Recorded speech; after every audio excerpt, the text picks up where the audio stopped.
My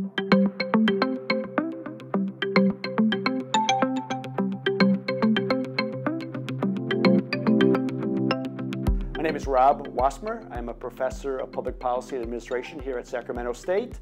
I'm also a core faculty member in the College of Education's Education Doctorate Program. I have both an undergraduate and a master's degree in economics. I did my PhD at Michigan State University. I was born and raised in Michigan. When I came to California, I was a bit of a cyclist, but coming to California from the Detroit area where there were these long winters and gray days and rainy days, I really got into cycling of all types, bicycling of all types. I'm an economist, so I believe in competition. I enjoy that competitive type of spirit, so that brings it out. This is now my 24th year.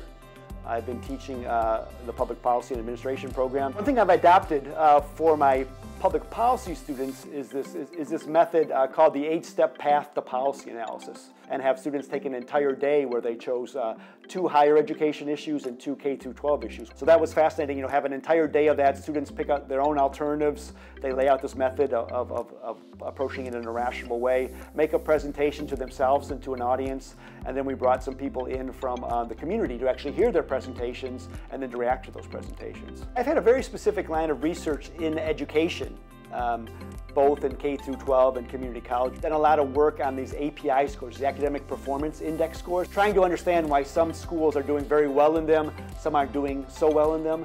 Much of it is driven by the high socioeconomics, the high education of parents there. But I was very interested in trying to figure out, what are those schools that are kind of beating the odds? They don't have the most affluent parents. They have English language learners, and what's happening there, and then go and do some interviews actually with administrators, with teachers, with some of the students that is going on there, and then draw some policy lessons. On the community college side, I've also been looking at data on these cohort of students that started community college as first-time freshmen begin at community college, then what percentage of them are successful?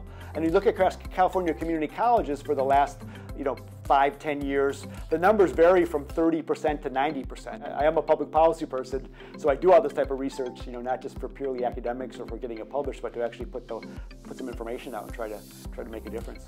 So I've worked with 2 or 3 students of color, underrepresented, one's at Stanford right now, one's at UC Davis. Transformation and change and being a champion, I think that all goes kind of with my nature. It's kind of being a gadfly and not getting afraid to get in there and wrestle with some ideas and try to change things. I was one of the founding members of this Education Doctorate Program from the very beginning, which the legislature said, we want colleges of education to partner with another department.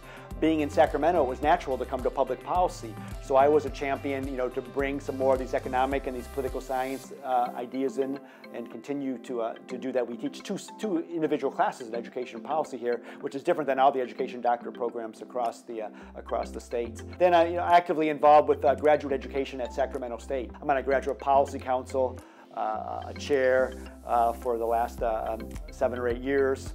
Always trying to keep that at the forefront, to keep the understanding that graduate education is still important at Sac State. The Masters in Public Policy program that we have is very well respected, with 30 different students coming in, and the Education Doctorate in the same way. I think it's just important to recognize how unique the Education Doctorate program is at Sacramento State. I mean, it was the vision of the legislature to allow Sacramento State to offer doctorates. If you're interested in education policy, really being a champion of change, being transformational, Sacramento is really where this is all done now. If you're not in Sacramento, to come here and get involved with that, to be a transformational leader in the classroom, in your school district, in your community college, but you can be a transformational leader in the entire state with our program.